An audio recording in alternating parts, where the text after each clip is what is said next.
ng bayan, maasahan anumang panahon. Magandang araw po sa ating lahat. Narito ang update sa lagay ng panahon ngayong araw ng Martes, July 16, 2024.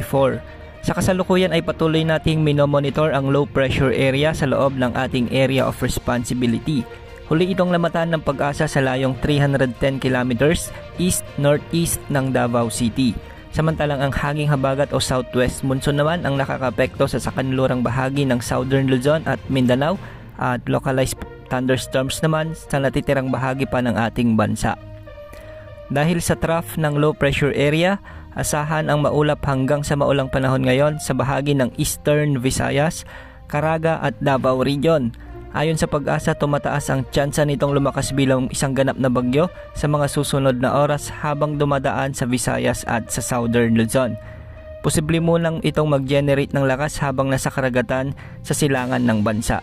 Sa ngayon, pinaaalalahanan na natin ang ating mga kababayan sa banta ng malawakang pag-ulan at posible ang mga pagbaha at landslide sa pagdaan ng posibleng si Bagyong Butchoy. Kung sakali mang mabuo bilang bagyo, papangalanan ito ng Pag-asa bilang Butchoy o ang ikalawang bagyo sa Pilipinas ngayong taon. Dahil naman sa epekto ng hanging habagat, may mga inaasang pag-ulan ngayon sa bahagi ng Palawan. Magiging bahagyang maulap hanggang sa maulap naman ang mga kalangitan na may mga isolated rains sa bahagi ng Metro Manila, Zamboanga Peninsula, BARMM, Soc-Sargen, Cavite, Batangas, Bataan at Occidental Mindoro.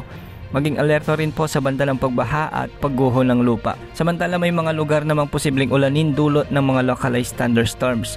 Posibleng makaranas ng mga pag-ulan ngayon ang ilang bahagi ng Ilocos Region, Cordillera Administrative Region, Central Luzon, sa Aurora, northern part ng Bicol Region, Northern Cebu, eastern part ng Bohol at ang Negros Island.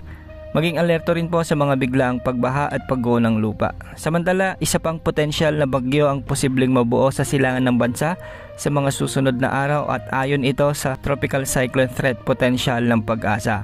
Posible itong pumasok sa ating Philippine Area of Responsibility. Ayon sa Pag-asa, nasa low to moderate ang tsansa nitong lumakas at ating titignan ang mga development nito sa mga susunod na update ukol dito. Ayon naman sa Pag-asa, walang nakataas na gale warning sa ating mga karagatan ngayon. Yan ang update sa lagay ng panahon. Ito po ang weather update ng bayan, maasahan anumang panahon.